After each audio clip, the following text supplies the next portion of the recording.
पूर्व class beauty ने अपनी ग्रेजुएशन के 10 साल बाद अपने क्लासमेट्स को ब्लाइंड बॉक्स में बदल दिया, यह देखने के लिए कि वे अब क्या कर रहे हैं। लेकिन उसे उम्मीद नहीं थी कि पूर्व का टॉप स्टूडेंट अब अधिक वजन वाला हो गया है और घर पर बच्चों की देखभाल करता है। वहीं जिस हैंडसम स्कूल हार्टथ्रोप के साथ वह रहती थी, वह फिर से मिलने पर एक महिला सहपाठी में बदल गया। उसने सहपाठियों से मिलने की प्रक्रिया को ऑनलाइन पोस्ट किया और रातों रात 10 लाख से अधिक फॉलोअर्स हासिल कर लिए। जैसे जैसे उसने अगले सहपाठी को चुनना जारी रखा, दर्शकों को उम्मीद थी कि वह उससे मिलेगी। ग्रेजुएशन फोटो में सबसे बाईं ओर का लड़का, सिर झुकाए हुए, वह घने बालों, बैंक्स वाला एक साधारण दिखने वाला लड़का था जिसने अपना आधा चेहरा ढक रखा था। क्लास ब्यूटी ने सहजता से देखा, लेकिन उसे याद नहीं आ रहा था कि वह कौन था। उसकी याद में यह सहपाठी शांत और अंतर्मुखी था, वर्षों तक हमेशा सिर झुकाकर चलता था। एक ऐसा हाशिए पर रहने वाला व्यक्ति, मार्जिनल पर्सन, जिसकी उपस्थिति बहुत कम थी। उसने ग्रेजुएशन फोटो को देखा और अंततः उसे जंगफान याद आया और उसका परिचय देना शुरू किया। लाइव स्ट्रीम रूम तुरंत कमेंट से गूंज उठा।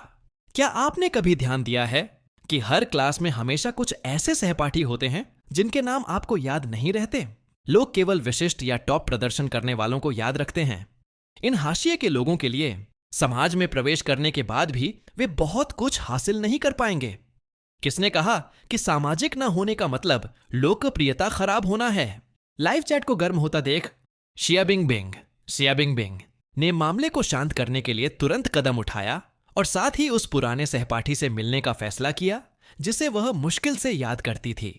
इसी बीच मैं डिलीवरी यूनिफॉर्म पहने अपने छोटे इलेक्ट्रिक स्कूटर पर रेड लाइट पर इंतजार कर रहा था और अचानक मेरी मुलाकात एक पुराने सहपाठी से हुई जो एक लग्जरी कार चला रहा था। उसने विनम्रता से मेरा संपर्क नंबर मांगा और खुशी खुशी कहा कि वह मना करने के बजाय समय निकालेगा। हालांकि कुछ ही समय बाद मुझे एक अनजान नंबर से फोन आया। नमस्ते, क्या आप सहपाठी जैंगफान हैं? शिया बिंगबिंग ने जल्दी से जोड़ा।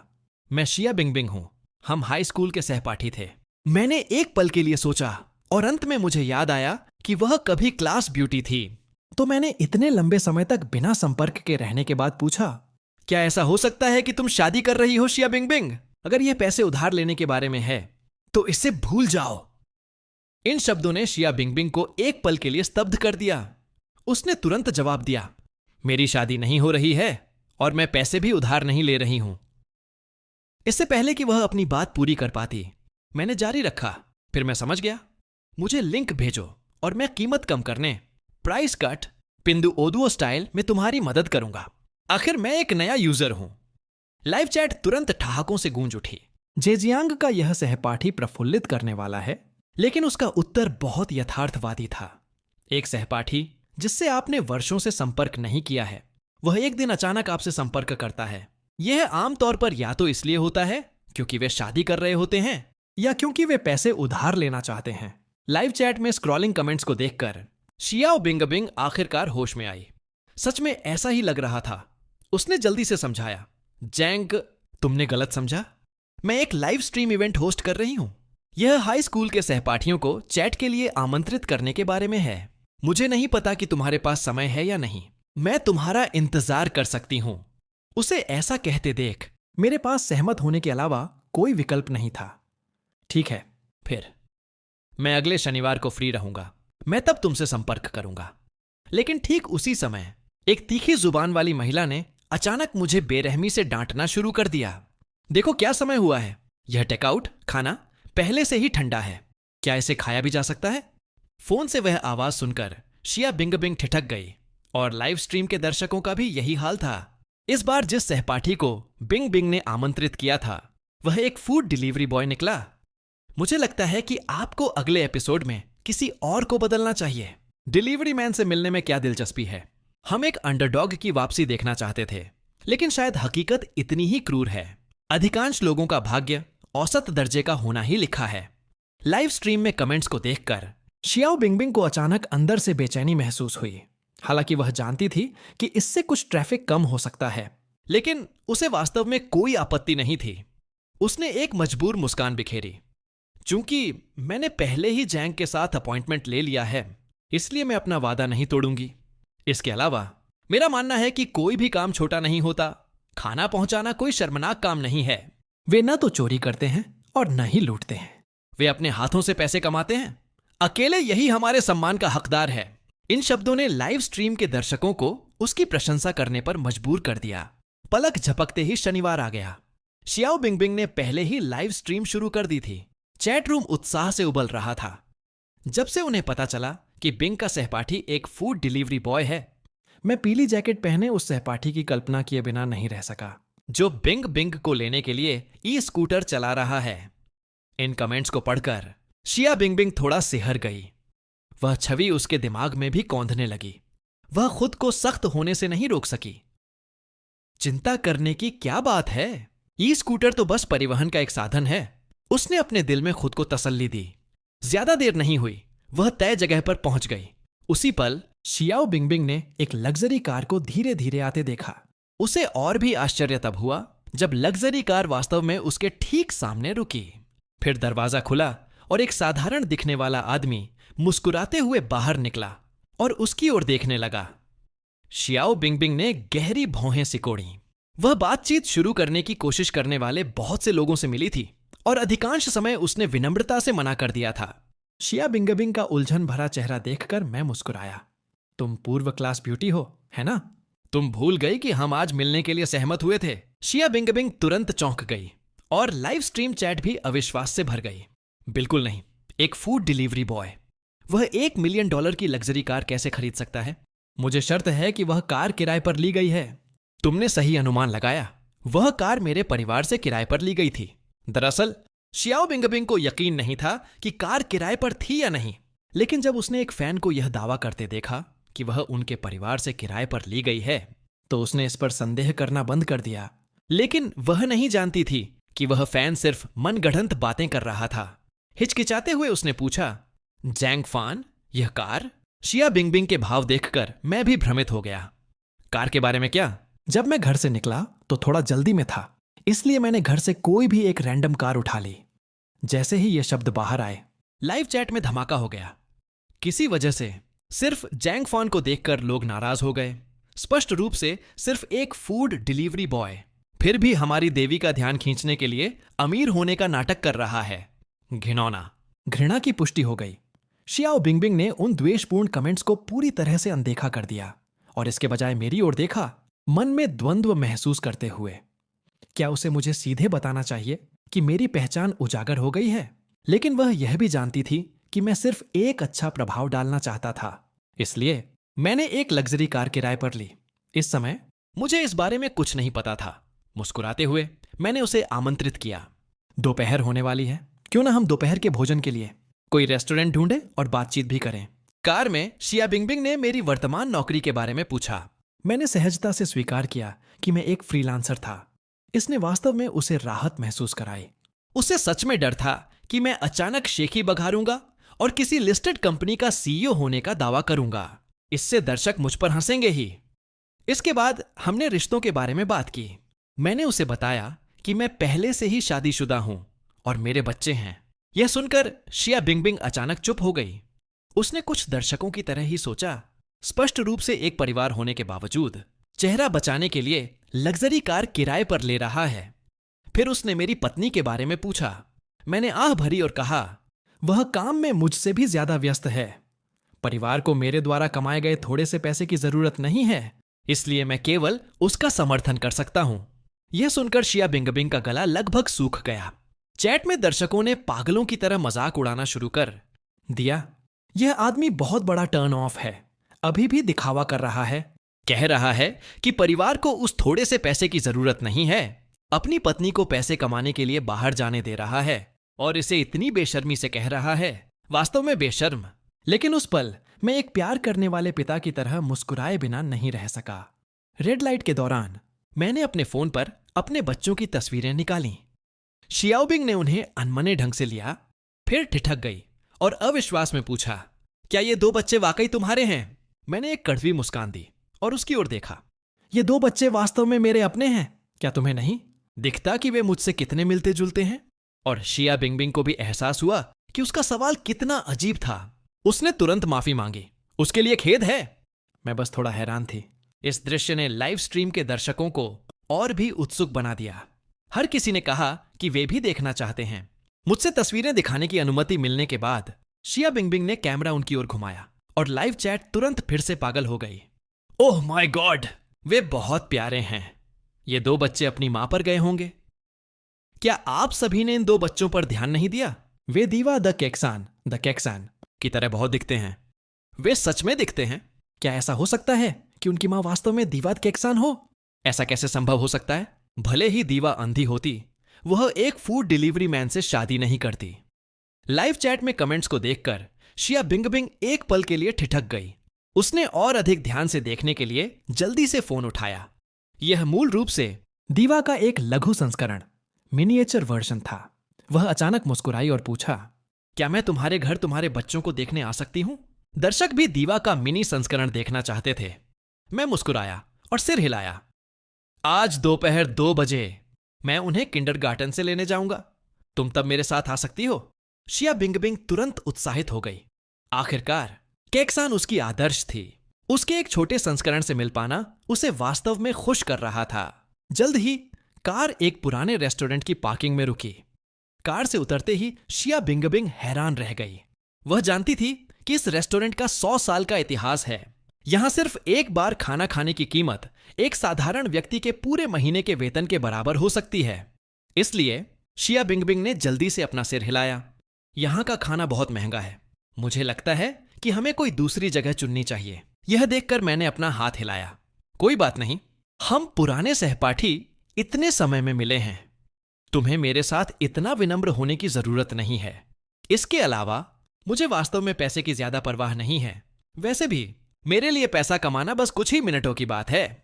लेकिन मेरे जवाब ने दर्शकों को यह सोचने पर मजबूर कर दिया कि मुझे दिखावा करने की आदत हो गई है। यह जिद्दी सहपाठी बहुत मजेदार है। क्या उसे अपनी सीमाएं नहीं पता? हमारी बिंगबिंग को इतने हाई क्लास रेस्टोरेंट में ला रहा है। हालांकि शिया बिंगबिंग ने लाइव चैट कमेंट्स नहीं देखे थे, लेकिन वह पक्के तौर पर जानती थी कि दर्शक मुझ पर हंस रहे होंगे। वह वास्तव में मुझे बताना चाहती थी कि मेरी फूड डिलीवरी वाली पहचान उजागर हो गई है, ताकि मैं और शेखी न बघारूं। लेकिन वह मुझे शर्मिंदा भी नहीं करना चाहती थी। शिया बिंग को अचानक चुप होते देख मैं मुस्कुराया और कहा, ठीक है, फिर मैं तुम्हें दिखाऊंगा कि जल्दी पैसा कैसे कमाया जाता है। इतना कहने के बाद मैंने कार को पार्किंग में घुमाया और देखा कि $1 मिलियन की स्पोर्ट्स कार पीछे की ओर एक स्पेस में खड़ी हो रही थी। मैंने अचानक गति बढ़ाई और तुरंत स्पोर्ट्स कार के ठीक पीछे कार खड़ी कर दी। उस पल शिया बिंगबिंग और दर्शक उलझन में थे। पार्किंग के बहुत सारे स्पॉट थे, इस एक के लिए क्यों लड़ना? ठीक उसी समय जब दर्शकों ने सोचा कि मैं कुछ घोटाला करने वाला हूं, मेरे कार्यों ने उन सभी को दंग कर दिया। स्पोर्ट्स कार के मालिक ने गुस्से में गाली दी, लेकिन मैंने 800 युआन निकाले और उसे थमा दिए। मुझे कोई दूसरा स्पॉट ढूंढने की परवाह नहीं थी।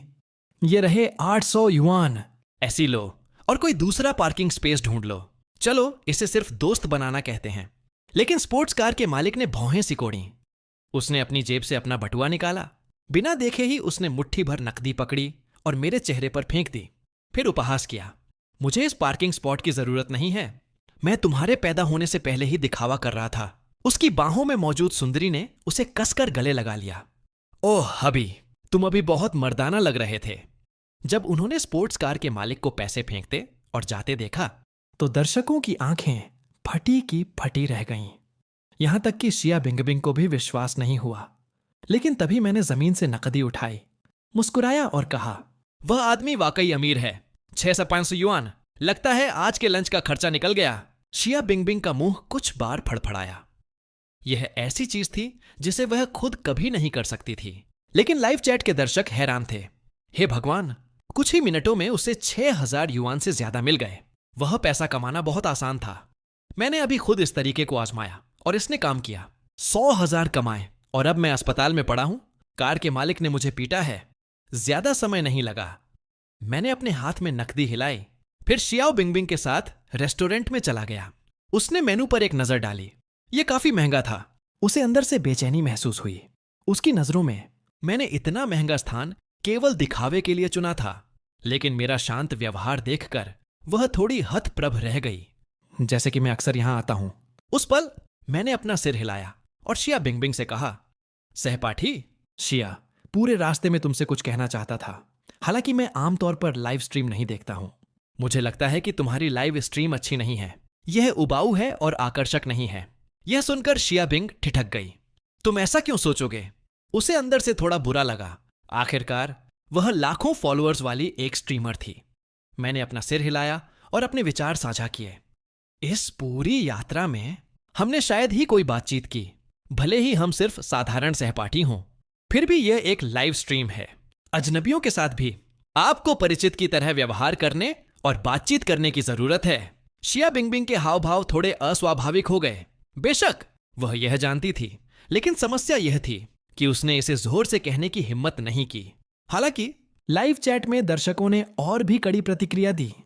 एक फूड डिलीवरी बॉय अमीर होने का नाटक कर रहा है। बिंग बिंग उसके साथ कैसे बातचीत कर सकती है? बिंग बिंग का बातचीत न करना बस उसका चेहरा बचाना है। अगर मैं होता तो मैं उसके मुंह पर कह देता, तुम सिर्फ एक फूड डिलीवरी बॉय हो, दिखावा बंद करो। और तुम मुझे बताना चाहते हो कि स्ट्रीम कैसे की जाती है। शिया बिंगबिंग ने कमेंट्स पर ध्यान दिया और दंग रह गई। वह मेरी ओर एक नजर चुराने से खुद को नहीं रोक सकी। क्या उसे मुझे बेनकाब करना चाहिए? नहीं, नहीं।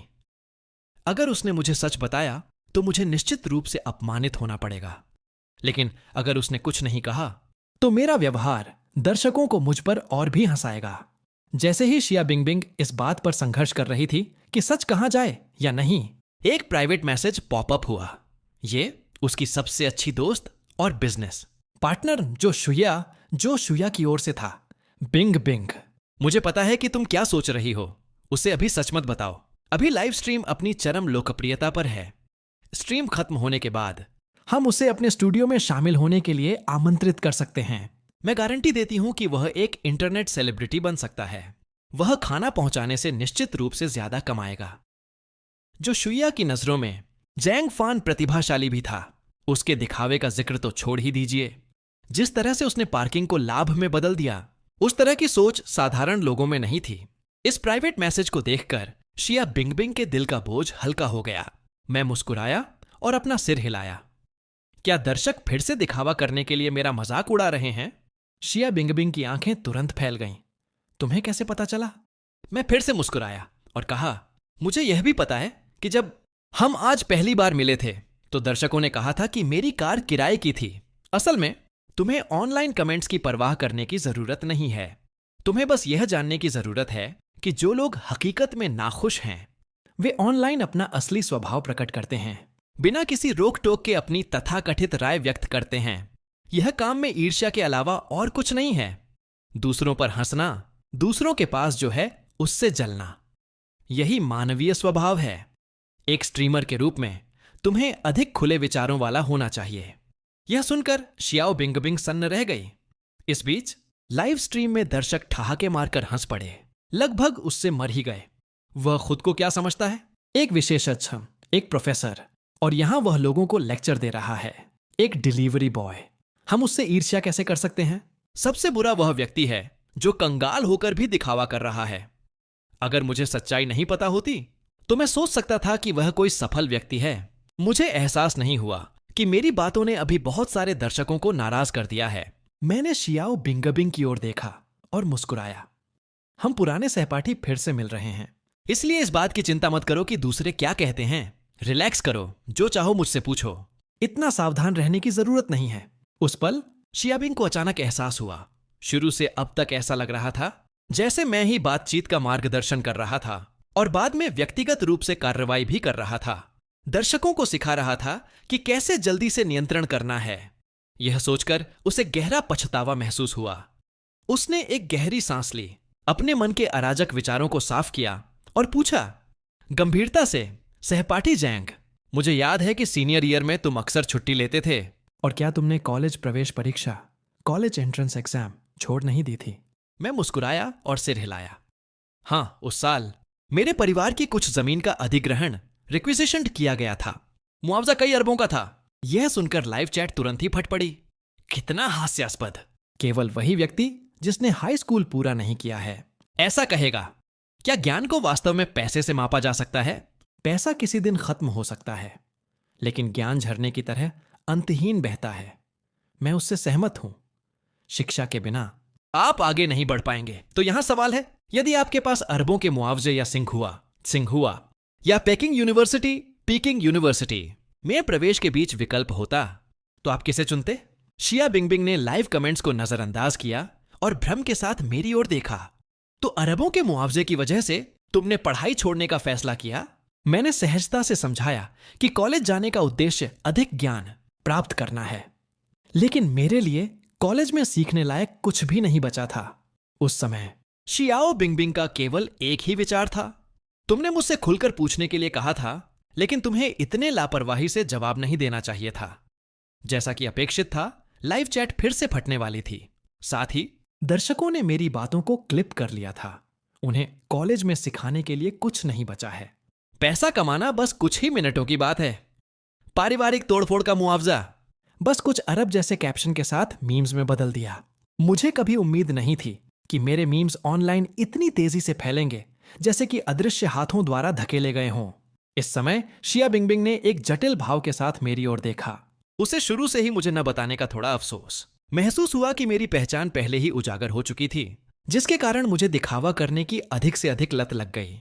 भले ही इस रेस्टोरेंट का खाना बेहद स्वादिष्ट था, इस समय उसे इसे छकने का कोई मन नहीं था। उसने एक गहरी सांस ली और मेरी ओर देखा। सहपाठी जैंग, तुमने कहा था कि तुम्हारे परिवार की जमीन का अधिग्रहण किया गया था और मुआवजा कई अरब था, लेकिन जहां तक मैं जानती हूं, कुछ शहरों के अलावा अधिकांश ग्रामीण जमीन के अधिग्रहण में आमतौर पर उतना मुआवजा नहीं दिया जाता है। यह सुनकर लाइव स्ट्रीम के दर्शक तुरंत उत्साहित हो गए। शानदार सवाल बिंग बिंग। सीधे मुद्दे की बात। अब देखते हैं कि वह कैसे दिखावा करता है। हालांकि मैं पूरी तरह शांत रहा। ओह, तो तुम्हारा मतलब वही था।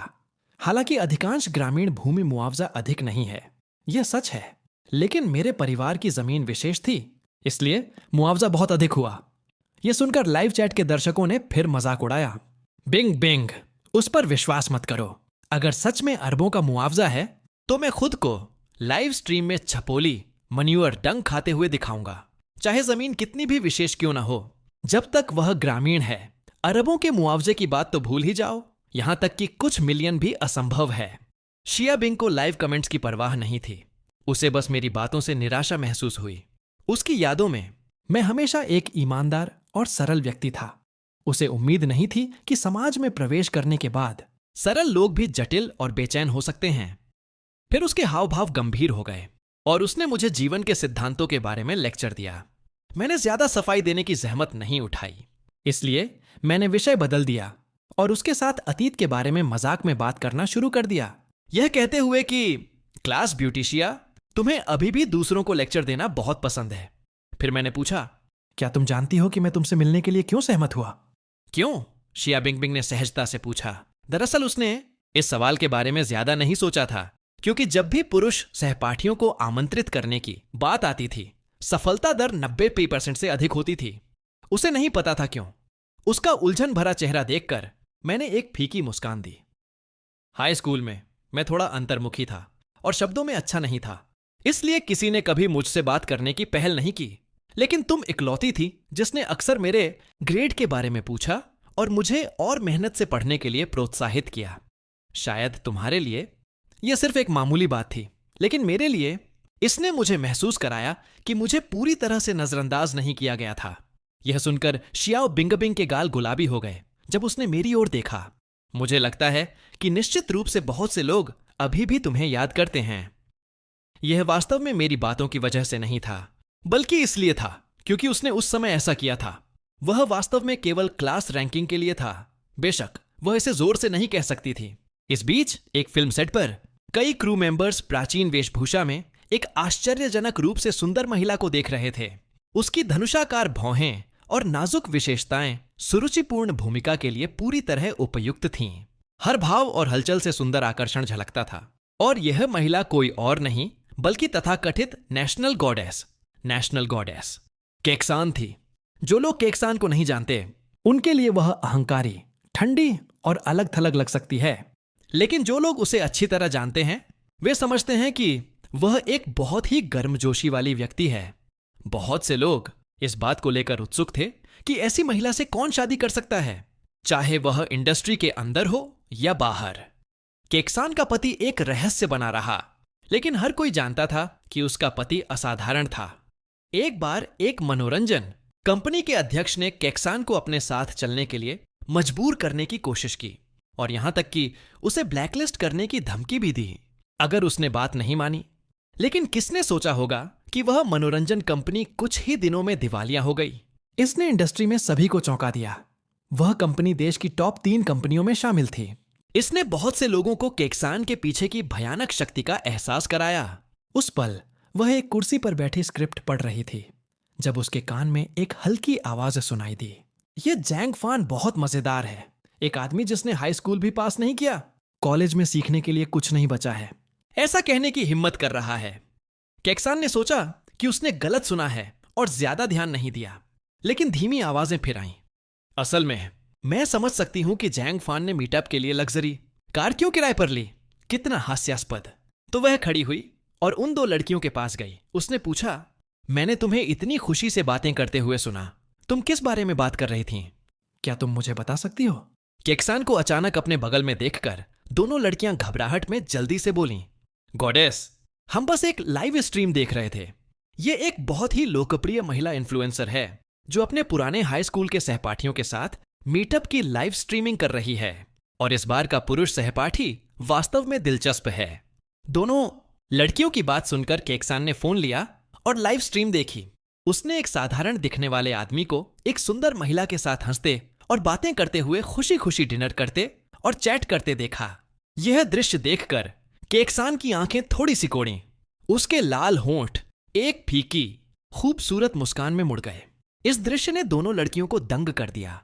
वह बहुत सुंदर थी। केक्सान ने मुस्कान के साथ उन्हें फोन लौटाया और माफी मांगी, फिर थोड़ा सिर हिलाकर चली गई।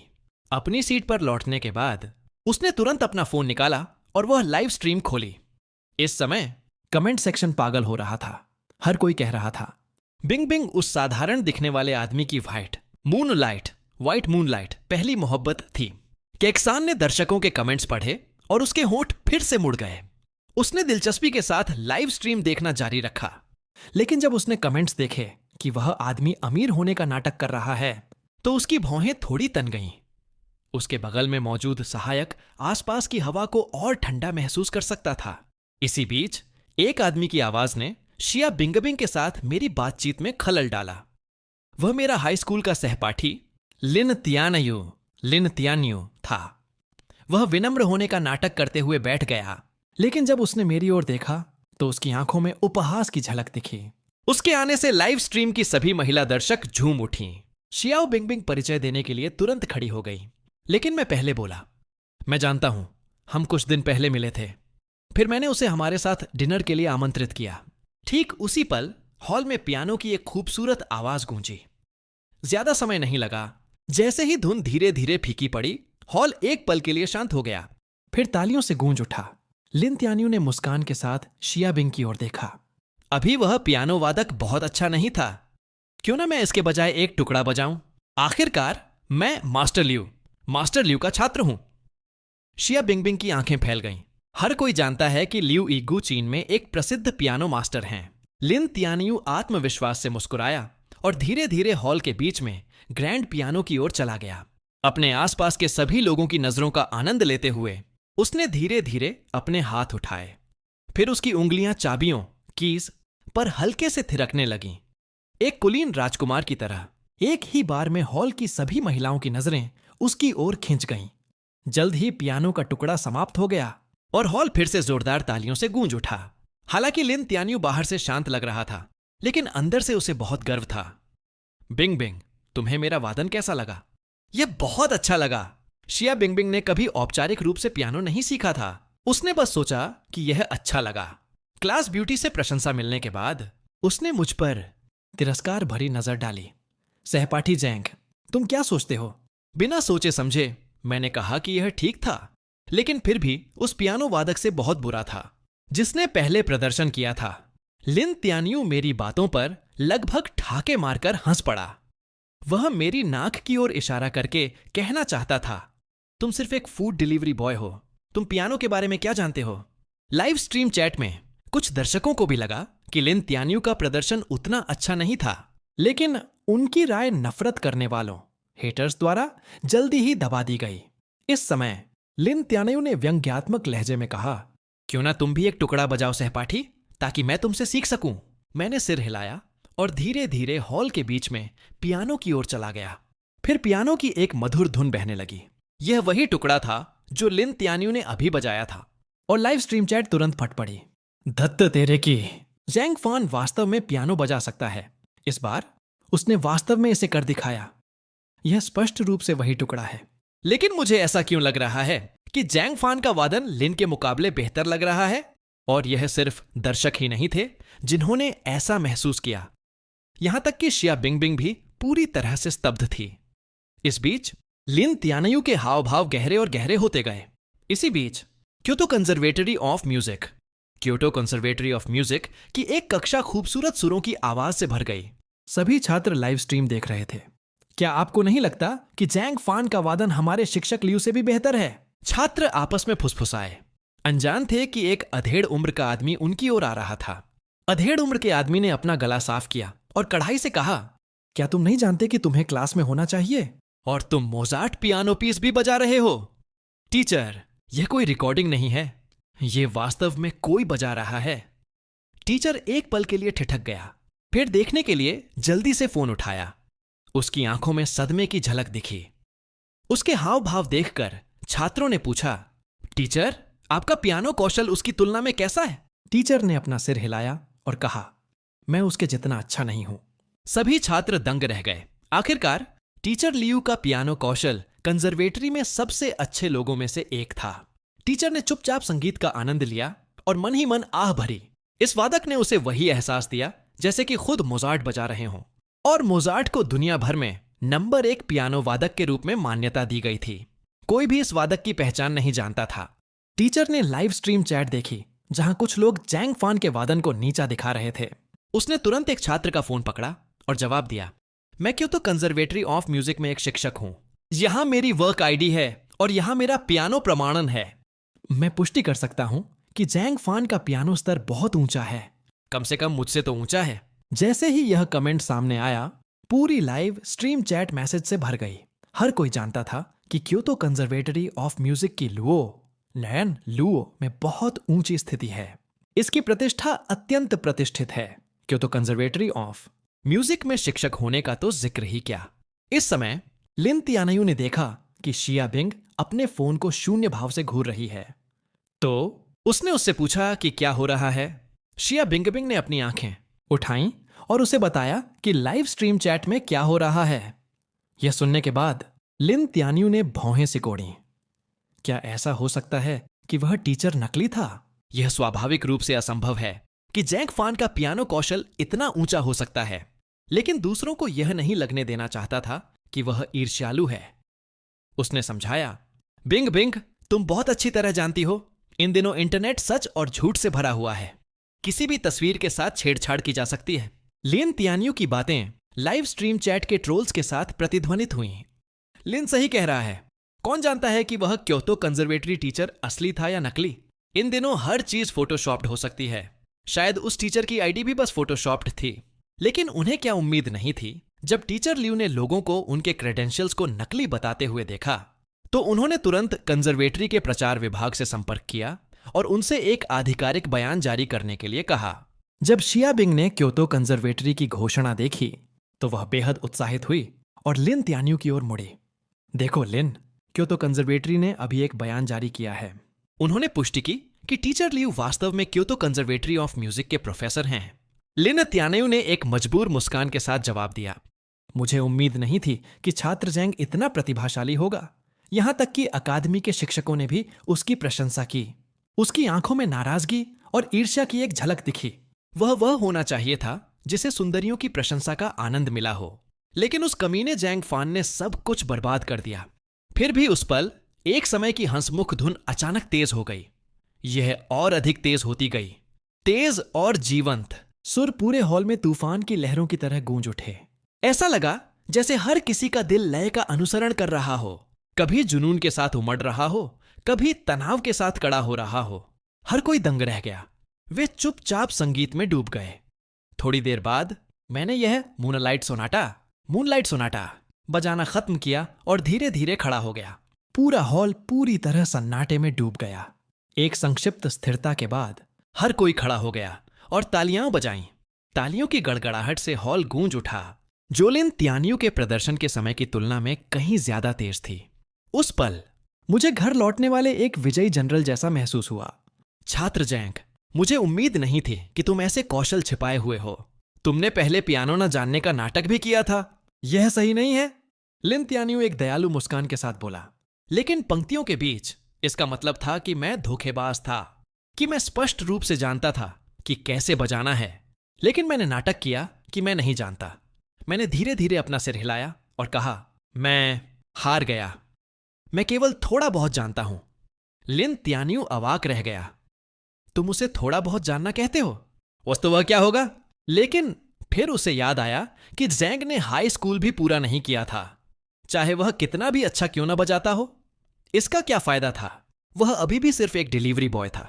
छात्र जैंग, तुमने पियानो किससे सीखा? शिया बिंगबिंग ने उत्सुकता से पूछा। जब भी मेरे पास खाली समय होता था, मैंने खुद को सिखाया। पियानो बजाना मेरे लिए सिर्फ एक शौक है, मैंने मुस्कान के साथ कहा। यह सुनकर लाइव स्ट्रीम चैट फिर से पागल हो गई। शायद असली जिंदगी ऐसी ही होती है। पियानो बजाना एक शौक है, खाना पहुंचाना एक आजीविका है। तथ्यों ने साबित कर दिया है। चाहे कोई व्यक्ति कितना भी प्रतिभाशाली क्यों न हो, वित्तीय सहायता के बिना उन्हें अभी भी हकीकत के सामने झुकना पड़ता है। लाइव स्ट्रीम चैट में कमेंट्स को देखकर शिया बिंग की आंखें अचानक जटिल हो गईं। हां, वह अब अकेला नहीं है। उसके पास सहारा देने के लिए एक परिवार है। उसे उनके लिए कड़ी मेहनत करनी चाहिए। व्यक्तिगत हितों को पूरा करने के लिए ज्यादा समय नहीं बचा है। छात्र जैंग, अगर तुम्हें किसी भी मुश्किल का सामना करना पड़ रहा है तो तुम हमें बता सकते हो। आखिरकार हम सहपाठी हैं। अगर हम मदद कर सकते हैं तो हम निश्चित रूप से करेंगे, भले ही यह एक लाइव स्ट्रीम है। सिर्फ गौरव के लिए खुद को मजबूर न करें। लिन ने धीरे से आह भरी। उन दोनों ने सोचा कि मैं चुप रहा क्योंकि मुझे लाइव स्ट्रीम के दौरान शर्मिंदगी महसूस हुई। शिया बिंग भी मेरी मदद करना चाहती थी, लेकिन उसने स्ट्रीम के दौरान न बोलने का फैसला किया। उसने बाद में मुझसे पूछने की योजना बनाई थी कि क्या मुझे किसी मदद की जरूरत है, लेकिन उसे उम्मीद नहीं थी कि लिन तियानियो पहले बोलेगा। उसने इसके बारे में ज्यादा नहीं सोचा। उसने सोचा कि लिन तियानियो का मतलब अच्छा था। फिर लिन तियानियो ने अपनी छाती की जेब से एक बिजनेस कार्ड निकाला। उसने उसे मुझे थमा दिया और मैंने उसे देखा। उस पर लिखा था, अध्यक्ष लिन तियानियो, रियल एस्टेट कंपनी। लिन तियानियो ने एक विनम्र मुस्कान दी। यह कुछ भी नहीं है, बस एक छोटी सी कंपनी है, लेकिन हमारी कंपनी वर्तमान में सार्वजनिक होने IPOs की तैयारी कर रही है। तब तक बाजार मूल्य कई गुना बढ़ सकता है। बेशक मैं देख सकता था कि वह दिखावा कर रहा था, लेकिन मुझे बिल्कुल भी परवाह नहीं थी। मैंने बस हल्के से सिर हिलाया। मेरे उदासीन रवैये पर लिन तियानियो ने थोड़ा भौहें सिकोड़ी। उसे अंदर ही अंदर बहुत बुरा लगा, लेकिन वह इसे दिखा नहीं सका। बाकी डिनर के दौरान अधिकांश समय लिन तियानियो शिया बिंगबिंग के साथ बातें कर रहा था। मुझे चुपचाप खाते हुए देखकर शिया बिंगबिंग के दिल में अपराध बोध की एक हल्की भावना पैदा हुई। मैं वॉशरूम जाऊंगी। जब उसे लगा कि समय हो गया है तो शियाओ बिंग खड़ी हो गई। बिल चुकाना, तुम किस वॉशरूम की बात कर रही हो? से पहले से शांत मैंने अचानक मुस्कुराते हुए कहा। शिया बिंगबिंग तुरंत घबरा गई। उसे उम्मीद नहीं थी कि मैं उसके इरादों को भांप जाऊंगा। सहपाठी लिन, कृपया मेरे लिए चीजें मुश्किल न करें। हमारे लाइव स्ट्रीम नियम कहते हैं कि स्ट्रीम के दौरान होने वाले सभी खर्च मेरी कंपनी द्वारा वहन किए जाते हैं। मैं बाद में प्रतिपूर्ति रीइंबर्समेंट प्राप्त कर सकती हूं। मैंने एक पल के लिए इसके बारे में सोचा, फिर मना नहीं किया। लिन तियानियो की आंखों में संतुष्टि की एक चमक दिखी। उसके दिमाग में मेरी त्वरित सहमति का मतलब था कि मैं खाने का खर्च नहीं उठा सकता। लाइव स्ट्रीम के दर्शक भी मजाक उड़ाने लगे। हा, यह मजेदार है। वह केवल 3 डिश और एक सूप के लिए पर्याप्त पैसे लाया था। फिर लिन ने कुछ और डिश ऑर्डर की। अब उसके पास नकदी कम है। क्या उसने नहीं कहा था कि उसे अरबों का मुआवजा मिला है? वह एक बार के भोजन के लिए भुगतान भी कैसे नहीं कर सकता? और उसे अभी भी एक लड़की की जरूरत है। मेरी आसान सहमति की तुलना में लिन तियानियो ने शिया बिंग द्वारा बिल भुगतान करने का कड़ा विरोध किया। उसने यहां तक कह दिया, बिल भरना एक आदमी का कर्तव्य है। इससे उसे तुरंत कई महिला दर्शकों का पक्ष मिल गया। लेकिन पुरुष दर्शकों ने दूसरी ओर उसे हिकारत से देखा। उन्होंने सोचा कि वह सिर्फ भेड़ की खाल में भेड़िया है। उसके इरादे अपवित्र थे। परिणाम स्वरूप लाइव स्ट्रीम चैट तुरंत लैंगिक तर्क में विभाजित हो गई। यह कैसा रहेगा? मैंने कहा, चलो इसे बराबर करते हैं। इस तरह किसी को भी बहस नहीं करनी पड़ेगी, मैंने मुस्कान के साथ सुझाव दिया। इस समय शियाओ बिंगबिंग लिन त्यानयू से काफी नाराज महसूस कर रही थी। मूल रूप से यह बैठक मेरे साथ होने वाली थी। यह ठीक था कि वह शामिल हो गया, लेकिन उसने पूरी तरह से सुर्खियां बटोर लीं।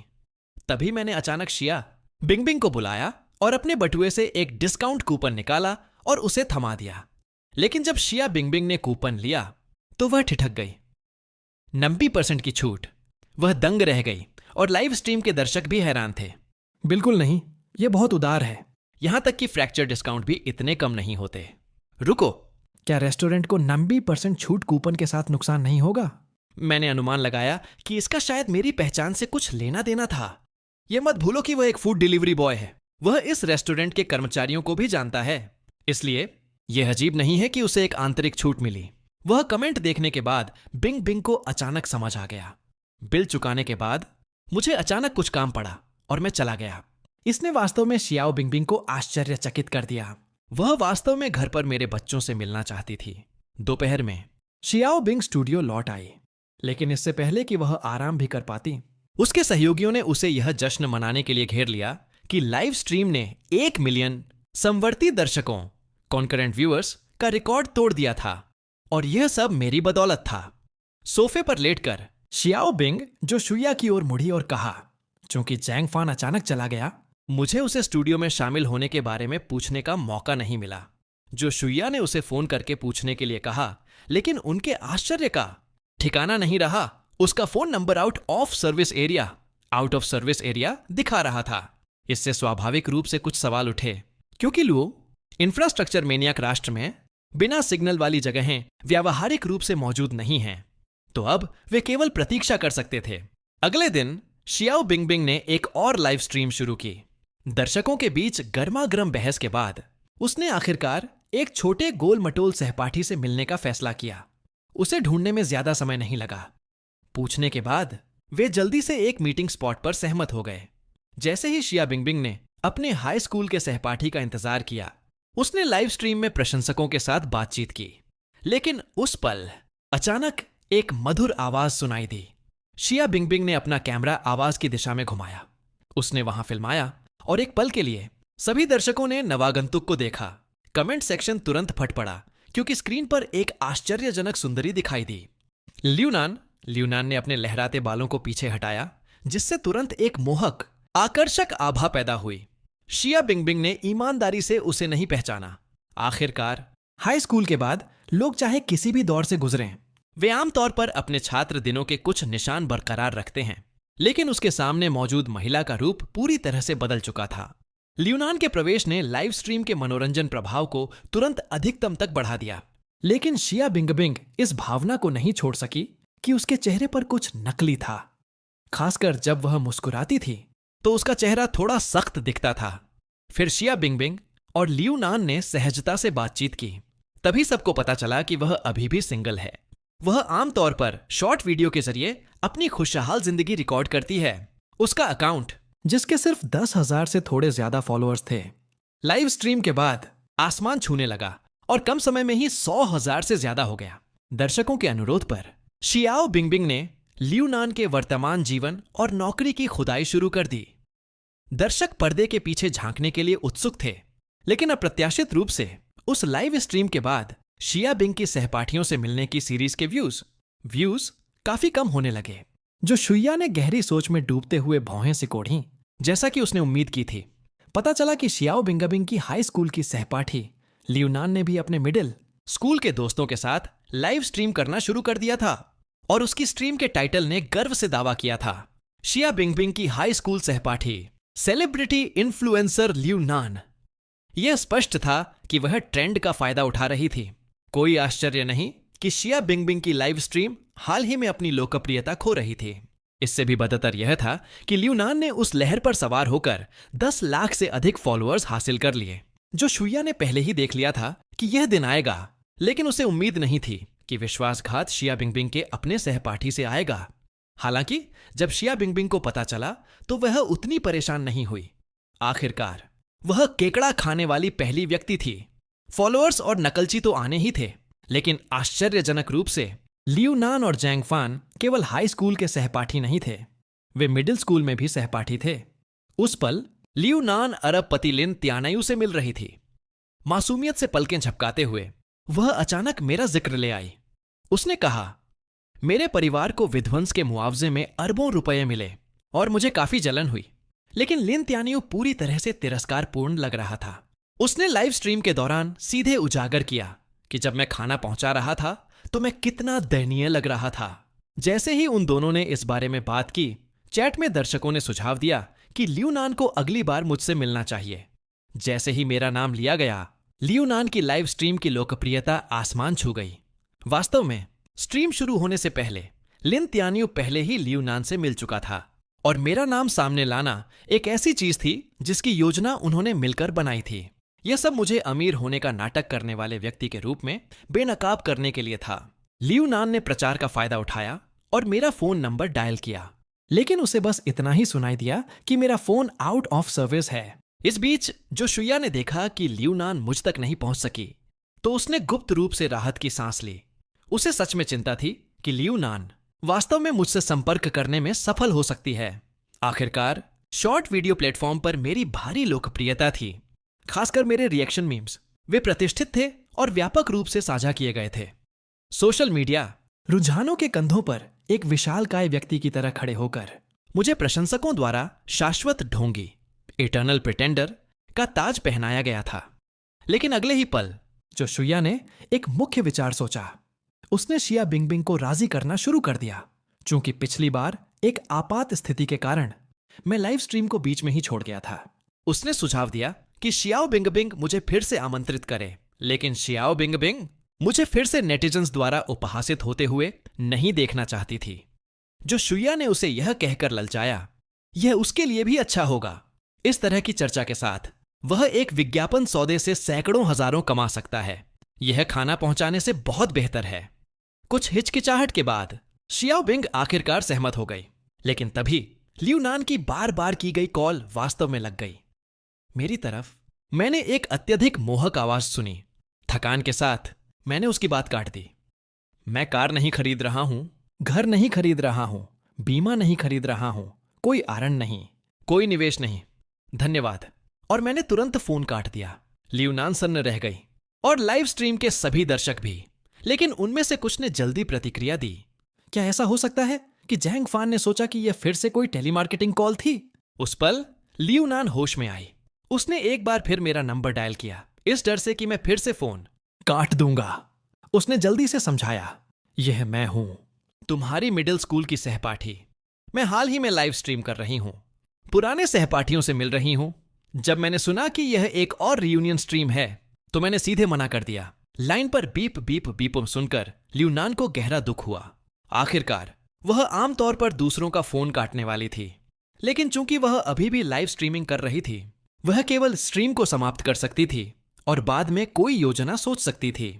इस बीच बिंगा स्टूडियो में जो शुया और शिया बिंगबिंग लियू नान की स्ट्रीम देख रही थीं, उनमें से किसी को भी उम्मीद नहीं थी कि मैं इतनी निर्णायक रूप से कॉल को अस्वीकार कर दूंगा। शिया बिंगबिंग के दिमाग में अचानक एक विचार आया। क्या ऐसा हो सकता है कि ऑनलाइन आलोचना के कारण वह इसे संभाल नहीं सका और इस पूरे समय लापता रहा? यह सोचकर उसने जल्दी से अपना फोन उठाया और मुझे कॉल किया। जैंग फान, ये मैं हूं, मैं शिया बिंगबिंग हूं। पिछली लाइव स्ट्रीम मीटिंग के लिए मुझे वास्तव में खेद है।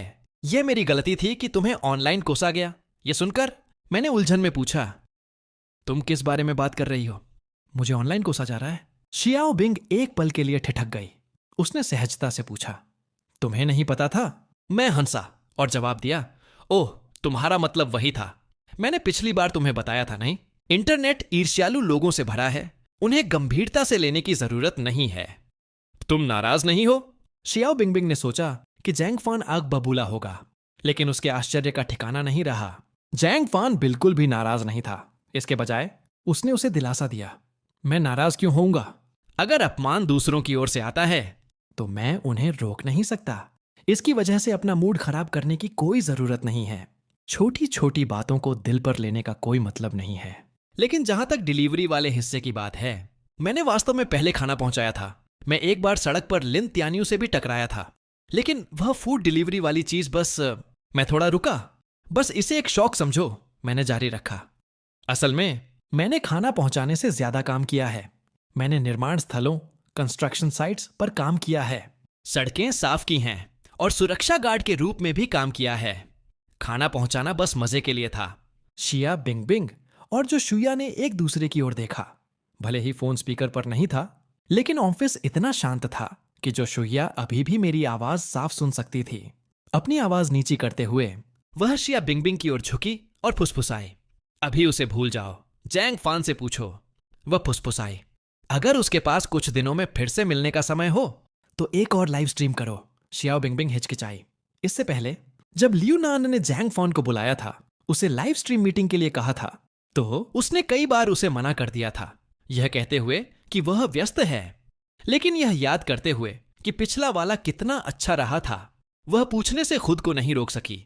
जैंग, मुझे एक काम है, क्या तुम मेरे साथ एक और लाइव स्ट्रीम मीटिंग कर सकते हो? पिछले वाले के बहुत अच्छे नतीजे निकले थे। बहुत सारे दर्शक वास्तव में तुम्हें फिर से देखना चाहते हैं। यह सुनकर मैं धीरे से हंसा। मुझे लगता है कि वे बस मुझ पर फिर से हंसना चाहते हैं। शियाओ बिंगबिंग घबरा गई और जल्दी से माफी मांगने लगी। मुझे माफ करना जैंग, मेरा मतलब वह नहीं था, खेद है। मैं सहजता से मुस्कुराया और कहा, क्या मैंने तुम्हें पहले नहीं बताया था? मुझे उन ऑनलाइन कमेंट्स की परवाह नहीं है। तो क्या तुम मुझसे फिर से मिल सकते हो? क्योंकि हाल ही में मेरी स्ट्रीम की दर्शक संख्या गिर रही है और मैं वास्तव में तुम्हारे बच्चों को भी देखना चाहती हूं। तुम जानती हो, नेशनल गॉडेस मेरी आदर्श है। मैं बस उन 2 बच्चों से मिलना चाहती हूं जो बिल्कुल उसकी तरह दिखते हैं। जैसे ही वह बोली, शिया बिंगबिंग की आवाज धीमी होती गई, जब तक कि उसे पता नहीं चला कि और क्या कहना है। ठीक है, फिर, मैंने थोड़ा सोचने के बाद कहा, लेकिन यह कुछ दिनों में करना होगा। शिया बिंगबिंग तुरंत खिल उठी। कोई बात नहीं, कुछ दिन बाद ठीक है। फोन काटने के बाद शियाओ बिंग जो शुया की ओर मुड़ी, उत्साह से लबरेज। जो शुया अपनी हंसी नहीं रोक सकी। ऐसा लग रहा है जैसे तुम किसी बड़े सेलिब्रिटी या वीआईपी के साथ मीटिंग सेट कर रही हो। लेकिन फिर भी जैंग फान की लोकप्रियता अब असली सितारों से कम नहीं थी। शियाओ बिंगबिंग मूर्खतापूर्ण तरीके से खिलखिलाई। उसे यह भी नहीं पता था क्यों। शायद यह जैंग फान को पहले परेशान करने के कारण पैदा हुआ अपराध बोध था, या शायद कुछ और ही। लेकिन क्या कोई वाकई ऑनलाइन नफरत से अप्रभावित रह सकता है? तो उसने उत्सुकता से जो शुया से पूछा। जो शुया ने एक पल के लिए सोचा और कहा, यह संभव है। आखिरकार जैंग फान पहले एक डिलीवरी मैन था और हकीकत में डिलीवरी वर्कर का चेहरा इंटरनेट की तुलना में कहीं ज्यादा कठोर होता है। शियाओ बिंगबिंग ने अचानक अपना सिर झुकाया और धीरे से कहा, मुझे लगता है कि शायद उसके पास अभी भी कोई स्थायी नौकरी नहीं है। उसने बहुत से अलग अलग तरह के काम किए हैं, सच में बहुत सारे तरह के काम। इसी बीच अपनी लाइव स्ट्रीम खत्म करने के बाद लियू नान लिन त्यानायू के साथ एक होटल चली गई। लिन त्यानायू ने लियू नान की पतली कमर को कसकर पकड़ लिया, लेकिन तभी लियू नान के फोन पर अपने बारे में एक ट्रेंडिंग टॉपिक पॉपअप हुआ। वह तुरंत उत्साहित हो गई, लेकिन जब उसने इसे खोला और सामग्री देखी तो उसने गुस्से में लिन त्यानियू को दूर धकेल दिया। पता चला कि शियाओ बिंगबिंग ने ऑनलाइन पोस्ट किया था कि मैं उससे मिलने के लिए सहमत हो गया हूं, और खबर तेजी से फैल गई। लेकिन लियू नान के दिमाग में मैं केवल इसलिए सहमत हुआ क्योंकि मुझे लगा कि शिया बिंगबिंग सुंदर थी, वही एकमात्र कारण था, तो उसने मान लिया। मैंने अभी भी उसे हाई स्कूल वाली लड़की के रूप में ही देखा। फिर लियू नान के दिमाग में एक विचार आया। उसके लाल होंठ थोड़ी मुस्कान में मुड़ गए। अंत में शिया बिंग की निर्धारित मीटिंग का दिन आ गया। जैसे ही स्ट्रीम शुरू हुई, अनगिनत दर्शक उमड़ पड़े। आसमान ने जैंग को जन्म दिया, सहपाठी, अन्यथा अंधेरा अनंत काल को ढक लेता। मुझे आश्चर्य है कि क्या वह स्ट्रीमर को लेने के लिए इस बार एक और लग्जरी कार किराए पर लेगा। चैट कमेंट्स के साथ नॉन स्टॉप स्क्रॉल कर रही थी। शिया बिंग ने देखा कि कुछ दर्शक अभी भी कह रहे थे कि मैं एक नकली अमीर आदमी हूं, इसलिए उसने वही सफाई दोहराई जो मैंने पहले दी थी। लेकिन दर्शकों ने एक शब्द पर भी विश्वास नहीं किया, यह देखकर कि वह गलतफहमी दूर नहीं कर सकती थी। शियाओ बिंगबिंग ने जल्दी से विषय बदल दिया।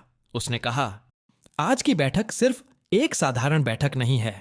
आज के मुख्य सितारे वास्तव में जैंग के बच्चे हैं, लेकिन नए दर्शकों ने इसे गंभीरता से नहीं लिया। उन्होंने सोचा कि वह बढ़ा चढ़ाकर कह रही है। हालांकि कट्टर प्रशंसक तुरंत बचाव में आ गए। उन्होंने गर्व से कहा कि उसके बच्चे बिल्कुल नेशनल गॉडेस की तरह दिखते हैं। फिर उन्होंने पहले से सेव किए गए स्क्रीनशॉट अपलोड किए।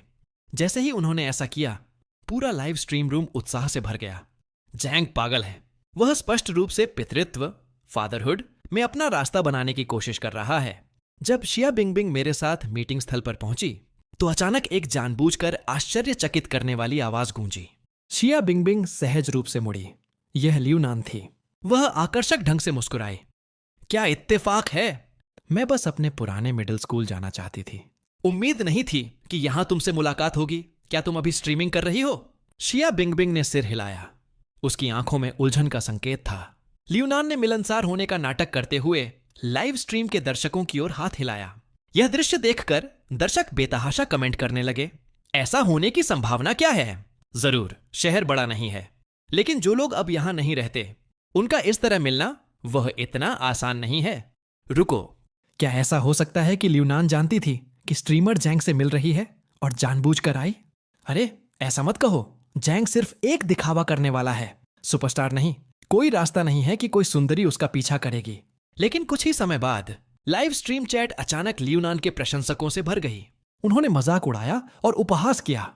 हमारा जैंग फान हमारी नाना नन्नन की तरह लोकप्रिय कैसे हो सकता है? हमारी नाना के पास पहले से ही भारी ट्रैफिक है। उसे शिया बिंगबिंग के प्रचार पर सवार होने की क्या जरूरत है? मुझे लगता है कि यह उल्टा है। कुछ देर के लिए कमेंट सेक्शन विस्फोटक हो गया। उस पल मैं इलेक्ट्रिक स्कूटर चलाता हुआ कैमरे के सामने दिखाई दिया। चैट तुरंत पागल हो गई। किसी को भी मेरी इस अप्रत्याशित एंट्री की उम्मीद नहीं थी। ल्यूनान मन ही मन मुस्कुराई। उसकी आंखें तिरस्कार से भरी थीं। साधारण दिखने वाला, गरीब और दयनीय, उसकी शादी कैसे हो सकती है? मुझे आश्चर्य है कि कौन सी महिला उसे चुनने के लिए अंधी थी। शियाओ बिंगबिंग को एहसास हुआ कि क्या हो रहा है और वह जल्दी से मेरा अभिवादन करने के लिए आगे बढ़ी। लेकिन इससे पहले कि वह बोल पाती, ल्यूनान ने बीच में ही रोक दिया। जैंग, मैंने बिंग से सुना है कि तुम लाखों की लग्जरी कार चलाते हो, तो तुम्हारी लग्जरी कार कहां है? फिर शियाओ बिंग ने थोड़ी भौहें सिकोड़ी, इस बात की परवाह न करें कि ल्यूनान का सवाल कितना अशिष्ट था। लेकिन गंभीरता से, इस स्ट्रीम का असली होस्ट कौन है? और जैसे ही मैंने ल्यूनान की बातें सुनी, मैंने उलझन में शिया बिंगबिंग की ओर देखा। स्कूल कमेटी मेंबर, क्या यह तुम्हारी दोस्त है? जैसे ही शियाओ बिंगबिंग हमारा परिचय कराने वाली थी, ल्यूनान ने अचानक बीच में ही टोक दिया। जैंग, तुम्हारी याददाश्त वाकई बहुत खराब है। हम मिडिल और हाई स्कूल दोनों में सहपाठी थे। मैंने तुम्हें मीटिंग के लिए आमंत्रित करने के लिए कुछ दिन पहले फोन भी किया था। तुमने तब मुझे मना कर दिया था। मैंने एक पल के लिए सोचा, फिर मुझे याद आया। ओह सही, तुम वही हो जिसने मुझे उस दिन कई बार फोन किया था। तुम्हारा नाम क्या था? ल्यूनान का चेहरा सख्त हो गया, लेकिन फिर भी उसने एक चुलबुली मुस्कान बिखेरी। ल्यूनान। जैंग फान ने शांति से सिर हिलाया। ठीक है, मुझे सच में याद नहीं था। वास्तव में मेरे पास यहां हमारी पुरानी ग्रेजुएशन फोटो है। शियाओ बिंग ने अपने शोल्डर बैग से एक फोटो निकाली। मैंने फोटो स्वीकार की और उस पर एक नजर डाली। फिर अविश्वास में ल्यूनान की ओर देखा। वह पहले जैसी बिल्कुल नहीं दिखती। मैंने अपना सिर थोड़ा हिलाया और फोटो शिया बिंगबिंग को वापस थमा दी। तुरंत ही चैट कमेंट्स से भर गई। यह साफ है कि वे कह रहे हैं कि उसका चेहरा पूरी तरह से प्लास्टिक सर्जरी वाला है। ल्यूनान ने लाइव स्ट्रीम में कमेंट्स पर भी ध्यान दिया। उसने जल्दी से विषय बदल दिया। वैसे भी जैंग, बात करते हुए, तुम्हारी $1 मिलियन की कार कहां है? मुझे मत बताना कि तुम बिंग को उस छोटे स्कूटर पर घुमाने की योजना बना रहे हो। यह कहने के बाद वह उपहासपूर्ण ढंग से हंसी। वह स्पष्ट रूप से देखना चाहती थी कि यह गरीब लड़का क्या प्रतिक्रिया देगा। लेकिन मैं बस मुस्कुराया और शांति से अपना सिर हिलाया। हम बच्चों को लेने किंडरगार्टन जा रहे हैं। वहां गाड़ी चलाना सुविधाजनक नहीं है। सड़क बहुत संकरी है और इसके अलावा एक लग्जरी कार बहुत ज्यादा ध्यान आकर्षित करेगी। इसलिए एक ई स्कूटर कहीं अधिक व्यावहारिक है। पार्क करना आसान है और कोई ट्रैफिक जाम नहीं। मेरी सफाई पर चैट ठहाकों से गूंज उठी। जैंग से यही उम्मीद थी। वह बहाना एकदम सही था। वह गाड़ी चलाने से मना नहीं कर रहा है। वह बस लो प्रोफाइल रख रहा है, चाहे उसके पास वाकई लग्जरी कार हो या ना हो। आपको यह स्वीकार करना होगा कि स्कूल में बच्चों को लेने के लिए कार ले जाना हमेशा कष्टप्रद होता है। वे हर बार पूरे चौराहे को ब्लॉक कर देते हैं। आजकल हर किसी के पास कार है। लियू नान को मेरी एक भी बात पर यकीन नहीं हुआ। मैं सिर्फ दिखावा कर रहा था। अगर मेरे पास सच में $1 मिलियन की कार होती तो मैं शायद दिखावा करने के लिए उसे हर दिन स्कूल ले जाता। लेकिन मुझे लियू नान के कटाक्ष की परवाह नहीं थी। इसके बजाय मैं शिया बिंगबिंग की ओर मुड़ा। जाने का समय हो गया है। कमेटी मेंबर शिया, तुम्हें स्कूटर चलाने में कोई आपत्ति तो नहीं है ना? बिल्कुल नहीं। हालांकि वह हैरान थी कि मैं एक छोटे से ई स्कूटर पर आया था। शिया बिंगबिंग को वास्तव में कोई आपत्ति नहीं थी, लेकिन पास में खड़ी लियू नान बहुत अप्रसन्न दिख रही थी। फिर भी उसने एक जबरदस्ती की मुस्कान बिखेरी। क्या मैं भी साथ आ सकती हूं? मैं यह देखने के लिए उत्सुक हूं कि जैंग के बच्चे कैसे दिखते हैं। माफ करना, मैंने अजीब तरह से कहा। मेरे पास केवल 2 हेलमेट हैं और ट्रैफिक नियमों के अनुसार कोई भी स्कूटर केवल एक वयस्क यात्री को ही ले जा सकता है। फिर मैंने शियाओ बिंग को बैठने का इशारा किया। जहां तक लियू नान की बात थी, अगर वह पीछे आना चाहती थी तो उसे अपना रास्ता खुद ढूंढना होगा। स्कूटर को दूर जाते देख लियू नान ने अपनी नकली मुस्कान छोड़ दी। उसकी आंखें तिरस्कार से भरी थीं। पूरे रास्ते मैंने ड्राइविंग पर ध्यान केंद्रित किया। शिया बिंग मेरे पीछे बैठी अपना फोन पकड़े हुए थी। जैंग, तुम मुझे अपनी बेटी को दिखाने ले जा रहे हो। अगर तुम्हारी पत्नी को पता चला तो क्या वह नाराज नहीं होगी? उसने अपनी आवाज ऊंची की ताकि हवा के शोर में मैं उसे सुन सकूं। नहीं, मैंने कहा, वह बहुत व्यस्त है। उसके पास आने का समय नहीं है। मैंने सड़क पर नजरें टिकाए हुए जवाब दिया। थोड़ी देर बाद हम एक किंडरगार्टन गेट के सामने रुके। एक लंबे गठीले आदमी ने मुस्कुराकर मेरा स्वागत किया। श्याओमिंग के पिता, आप भी यहां हैं? क्या यह श्याओमिंग की मां है? ओह नहीं, आपने गलत समझा। मैंने जल्दी से समझाया। वह मेरी हाई स्कूल की सहपाठी है। हम बस इत्तेफाक से साथ आए हैं। जैसे ही हमने किंडरगार्टन में प्रवेश किया, मैंने जल्दी से स्पष्ट किया। शियाओ बिंगबिंग ने ध्यान दिया। कई अभिभावक गर्मजोशी से मेरा अभिवादन कर रहे थे। वे मुझसे सचमुच परिचित लग रहे थे। वह जिज्ञासा महसूस किए बिना नहीं रह सकी। यहां हर कोई जैंग को इतनी अच्छी तरह से क्यों जानता था, और वे सभी उसके साथ इतनी गर्मजोशी और सम्मान से क्यों पेश आते थे? हंसते हुए शियाओ बिंग ने कहा, सहपाठी जैंग, मैंने अभी उन अभिभावकों को तुम्हें श्याओ मिंग का पिता कहते हुए सुना।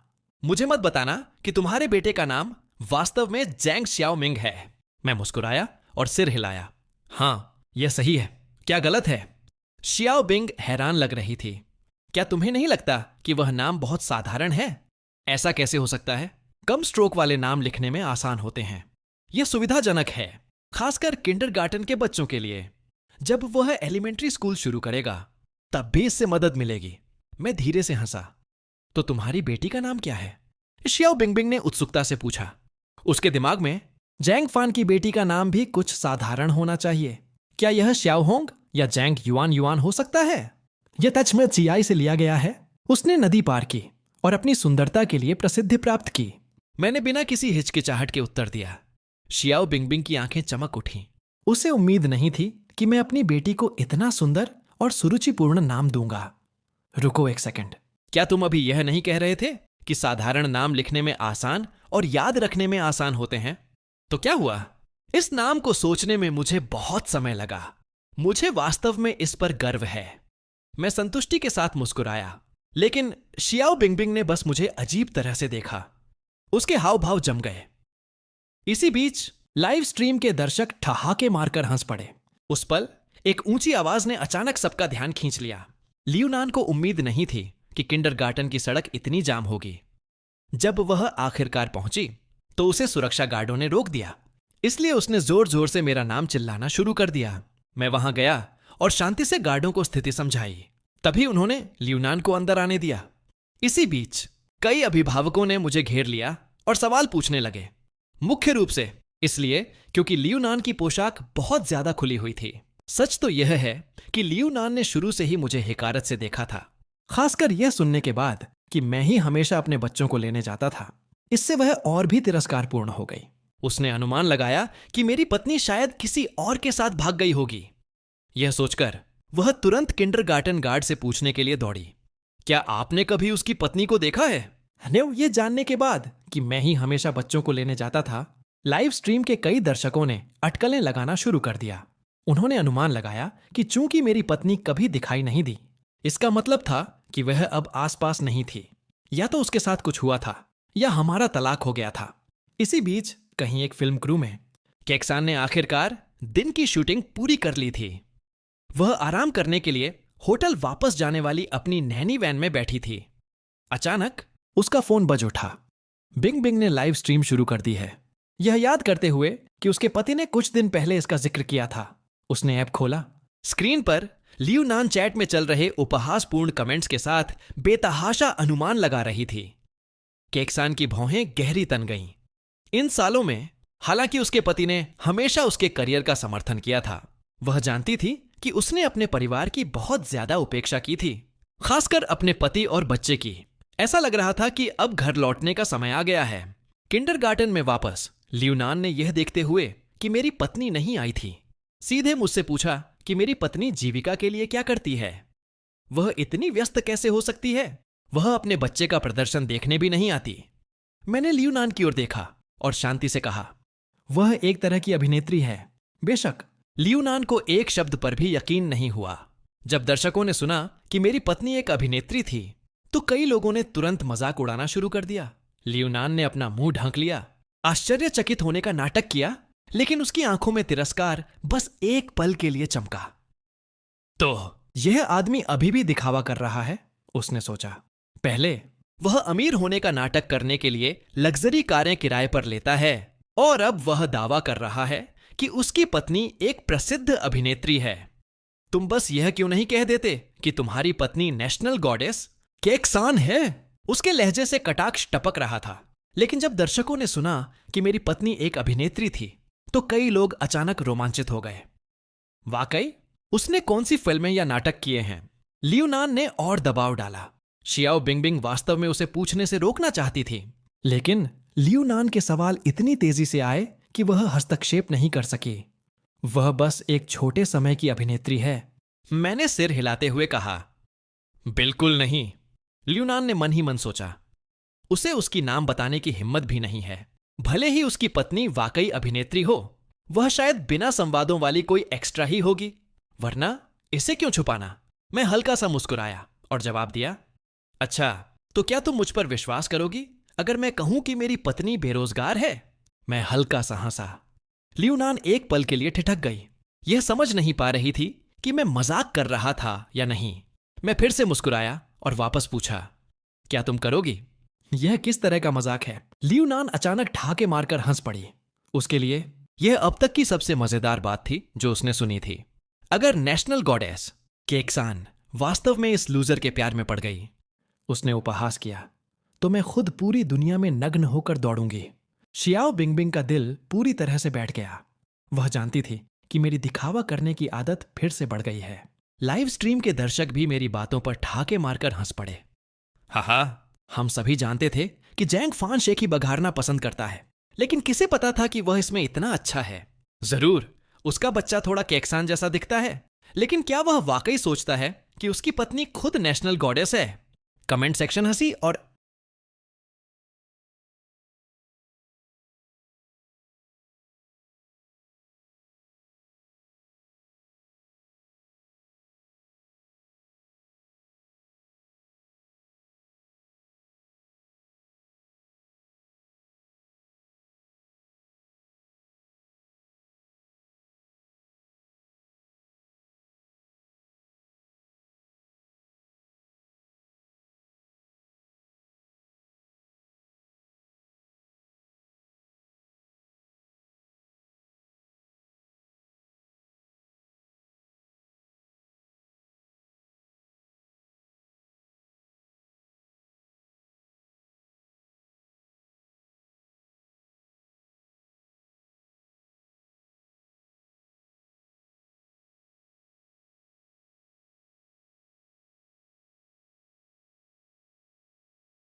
लोकप्रियता पर पहुंचा दिया।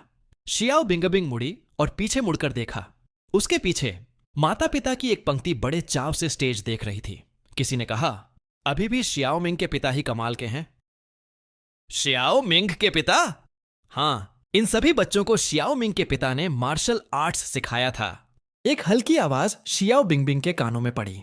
अपने संदेह की पुष्टि करने के लिए वह मेरी ओर झुकी और फुसफुसाई, सहपाठी जेंग, मैंने लोगों को यह कहते सुना है कि यह कार्यक्रम तुम्हारे द्वारा डिजाइन किया गया था। मैं बस थोड़ा बुनियादी मार्शल आर्ट्स जानता हूं, मैंने कहा। कुछ खास नहीं, मैंने सिर हिलाया और मुस्कुराया। तो वास्तव में यह तुम ही थे। तुम कुंग फू भी जानते हो। शियाओ बिंगबिंग चकित थी। लाइव स्ट्रीम के दर्शक भी हैरान थे। जल्द ही मार्शल आर्ट्स का प्रदर्शन समाप्त हो गया। बच्चों का कुंग फू शो बिल्कुल शानदार था, यहां तक कि मैं भी उसे देखकर उत्साहित महसूस कर रहा था। अगला, आइए कक्षा 3 के बच्चों का स्वागत करें। सुरक्षा शिक्षा परिकथा गुड बनी प्रस्तुत कर रहे हैं। होस्ट के हंसमुख परिचय के साथ आसपास असमान तालियों की गड़गड़ाहट गूंज उठी। शियाओ बिंगबिंग ने स्टेज की ओर देखा। उसकी आंखें चमक उठीं। उस पल नन्हे खरगोशों के रूप में सजे 3 प्यारे बच्चे दिखाई दिए। उन्होंने मधुर बचकानी आवाजों में गाया। स्टेज के चारों ओर खुशी खुशी फुदकते हुए उनका नेतृत्व मेरी बेटी कर रही थी। उसका नन्हा चेहरा बिल्कुल नेशनल गॉडेस कैक्सान जैसा शियाओ बिंगबिंग के दिल को लगभग पिघला गया। वह बस बहुत प्यारी थी, स्टेज पर गाना सुन रही थी। शियाओ बिंगबिंग ने सोचा कि यह अच्छा लगा, लेकिन अजीब बात है कि उसने इसे पहले कभी नहीं सुना था। तभी किंडरगार्टन गेट पर एक लंबा मस्कुलर आदमी दीवार फांदकर अंदर आ गया। उसकी दाढ़ी बढ़ी हुई थी, कपड़े अस्त व्यस्त थे। वह सीधे स्टेज की ओर भागा। सुरक्षा गार्ड ने उस आदमी के हाथ में रसोई का चाकू देखा। उसकी अभिव्यक्ति तुरंत बदल गई और वह चिल्लाते हुए आगे भागा। लेकिन चूंकि स्टेज पर अभी भी संगीत बज रहा था, इसलिए माता पिता ने गार्ड की चेतावनी बिल्कुल नहीं सुनी। प्रतिक्रिया देने के लिए समय तो दूर की बात है। हालांकि मैं अचानक खड़ा हो गया। तभी पास के अभिभावकों को एहसास हुआ कि क्या हो रहा है। दृश्य तुरंत अराजकता में बदल गया, लेकिन लियू नान की आंखें चमक उठीं। उसने अपना फोन ऊपर किया, उसे गठीले आदमी की ओर घुमाया और लाइव स्ट्रीमिंग शुरू कर दी। दर्शकों को आखिरकार समझ आ गया कि किंडरगार्टन अचानक अराजक क्यों हो गया था। अब उन्होंने देखा कि क्या हो रहा था। लियू नान के अकाउंट की लोकप्रियता तुरंत आसमान छू गई। शियाओ बिंगबिंग ने लियू नान को केवल एक ठंडी नजर दी, फिर उसकी आंखें चिंता से भर गईं जब उसने मेरी ओर देखा। लेकिन मेरे और चाकू चलाने वाले आदमी के कदकाठी के बीच का अंतर बहुत बड़ा था। भले ही मैं आगे बढ़ता, इतने कम समय में उसे रोकने का कोई रास्ता नहीं था। डरपोक लोगों ने पहले ही अपनी आंखें ढक ली थीं। वे होने वाले रक्तपात को देखने की हिम्मत नहीं कर पा रहे थे। लेकिन तभी मैंने जल्दी से अपनी जेब में हाथ डाला। प्रकाश की एक किरण हल्की सी चमकी। चाकू चलाने वाला आदमी जो बच्चों पर हमला करने ही वाला था, अचानक ऐसा लगा जैसे वह किसी चीज से टकराकर गिर गया हो। वह मुंह के बल जमीन पर गिर पड़ा। उस पल गिरा हुआ आदमी उठने के लिए संघर्ष कर रहा था। चाकू अभी भी हाथ में था। उसका चेहरा गुस्से से विकृत हो गया जब उसने मेरी ओर देखा, और जैसे ही वह प्रहार करने वाला था, मैंने अपने शरीर को थोड़ा झुकाया, हमलावर के चाकू के वार से बचते हुए। फिर मैंने चाकू चलाने वाले आदमी को प्रतिक्रिया देने का कोई मौका दिए बिना अचानक अपना पैर उठाया। एक जोरदार किक के साथ मैंने उसे कई मीटर दूर फेंक दिया। हर कोई शून्य भाव से दृश्य को घूर रहा था। सुरक्षा गार्ड जो दौड़कर आए थे और पास के कई माता पिता सभी एक पल के लिए ठिठक गए। उनकी हरकतें रुक गईं। किसी को उम्मीद नहीं थी कि मैं हमलावर को एक झटके में गिरा सकता हूं। शियाओ बिंगबिंग सबसे पहले दौड़कर आई और पूछा कि क्या मैं ठीक हूं। उसे अभी भी विश्वास नहीं हो रहा था कि मेरा तथाकथित थोड़ा बहुत बुनियादी मार्शल आर्ट्स वास्तव में इतना शक्तिशाली था। लेकिन अचानक शियाओ बिंग ने लाइव स्ट्रीम में एक कमेंट देखा। एक दर्शक ने एक एनिमेटेड इमेज पोस्ट की थी। एनिमेशन में दिखाया गया था कि मैं हमलावर का सामना कर रहा हूं, और साथ ही जैसे ही वह आगे झपटा, मेरा दाहिना हाथ मेरी जेब में गया और किसी चीज को तेजी से फेंका। इसके तुरंत बाद हमलावर अचानक जमीन पर गिर गया। एनिमेशन बहुत सहज नहीं था। यह फ्रेम द फ्रेम स्विच होने वाली स्थिर छवियों की एक श्रृंखला की तरह लग रहा था। शियाओ बिंगबिंग हतप्रभ रह गई। उसकी आंखें भ्रम से भर गईं। क्या ऐसा हो सकता है कि हमलावर गलती से किसी चीज से टकराकर नहीं गिरा था, बल्कि वास्तव में मेरे द्वारा फेंकी गई किसी चीज से मारा गया था? जब फ्रेम उस पल पर जम गया, जब मैंने अपनी उंगलियों के बीच अपनी जेब से एक सिक्का निकाला, पूरी लाइव स्ट्रीम सदमे से फट पड़ी।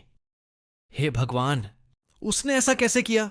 दूसरे शब्दों में, चाकू चलाने वाले आदमी को मेरे द्वारा फेंके गए सिक्के ने गिरा दिया था।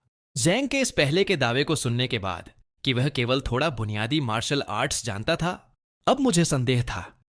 क्या ऐसा हो सकता है कि सहपाठी जैंग वास्तव में एक छिपा हुआ मार्शल आर्ट मास्टर था जो साधारण लोगों के बीच चुपचाप रह रहा था? शियाओ बिंगबिंग पूरी तरह से स्तब्ध थी। वह उत्सुकता से पूछने से खुद को नहीं रोक सकी। जैंग, क्या तुम वास्तव में टीवी नाटकों की तरह छिपे हुए हथियारों, हिडन वेपन्स का उपयोग करना जानते हो? मैंने अपना हाथ हिलाया और मुस्कुराया। छिपे हुए हथियार? बेशक नहीं। बस चीजें फेंकने में मेरा निशाना काफी अच्छा है, बस इतना ही।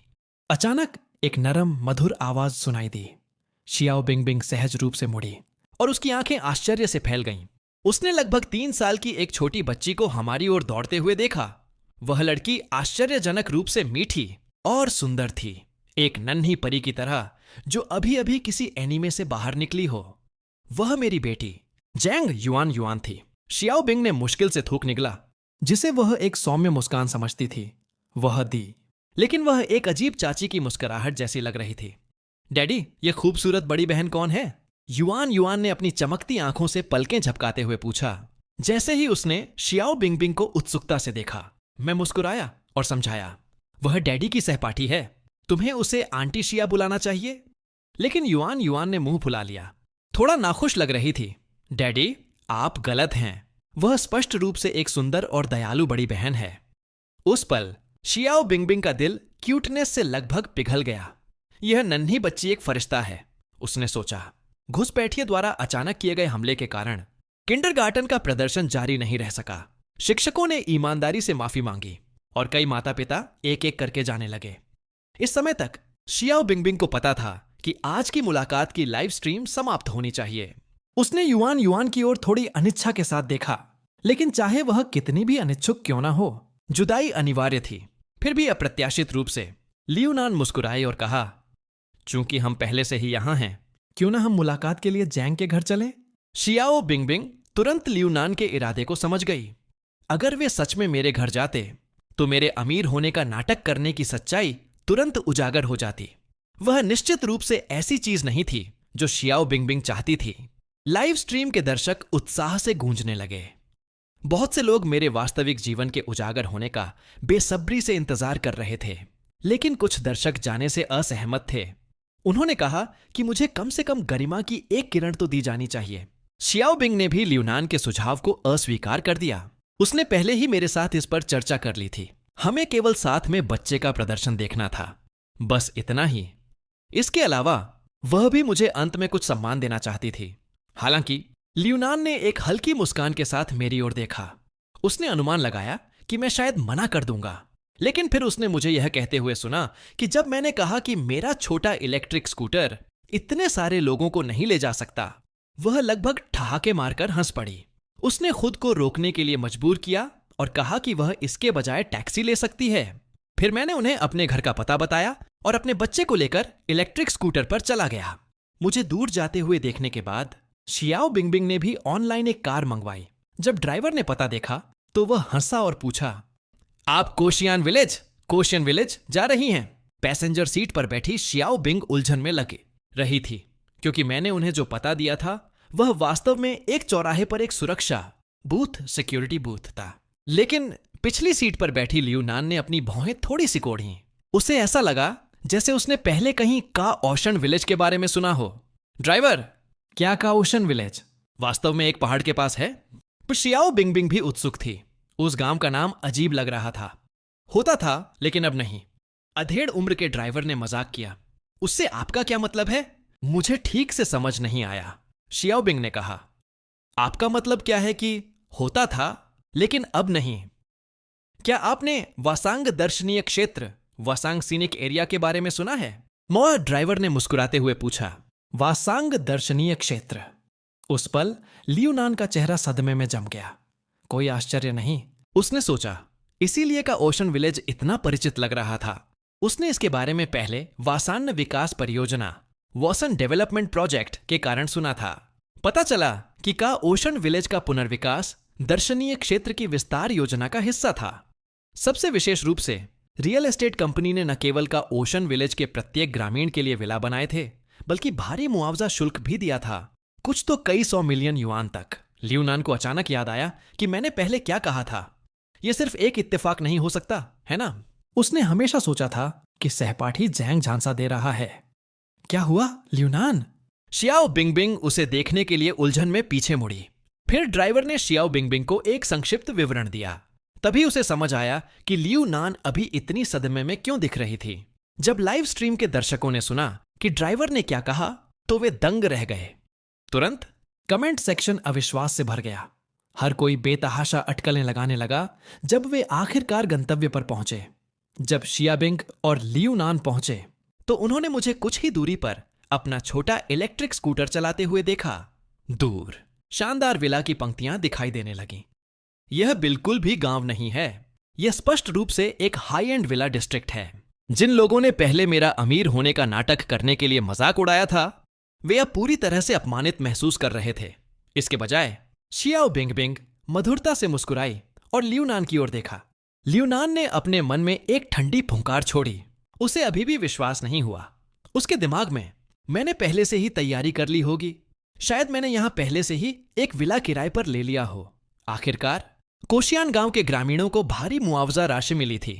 स्वाभाविक रूप से उनमें से अधिकांश बड़े शहरों में चले गए थे। बिना उचित स्कूल या अस्पताल के इतनी छोटी जगह पर अभी भी कौन रहेगा? इसलिए वहां बहुत सारे खाली विला होने चाहिए, और वे खाली विला शायद पार्टियों या समारोहों के लिए किराए पर दिए गए होंगे। लेकिन जैसे ही उन्होंने गांव में प्रवेश किया, लाठी लिए एक बुजुर्ग व्यक्ति धीरे धीरे उनके पास आया। वह गर्मजोशी से मुस्कुराया और मेरा अभिवादन किया।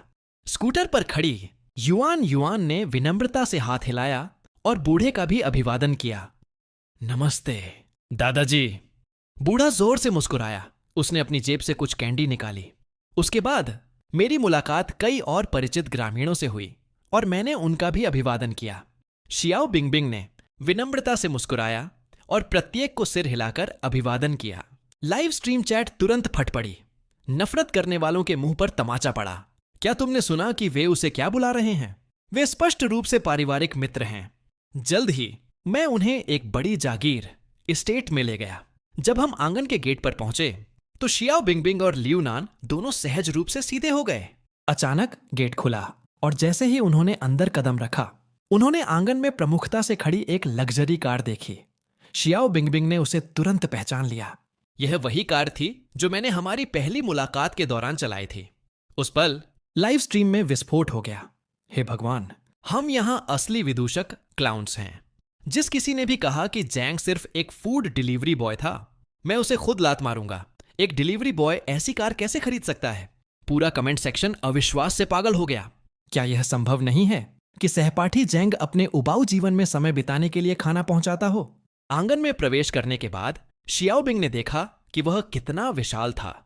लेकिन तभी अचानक हवा में एक अजीब आवाज गूंजी। यह एक स्वर के घुरघुराहट, ग्रंट जैसी लग रही थी।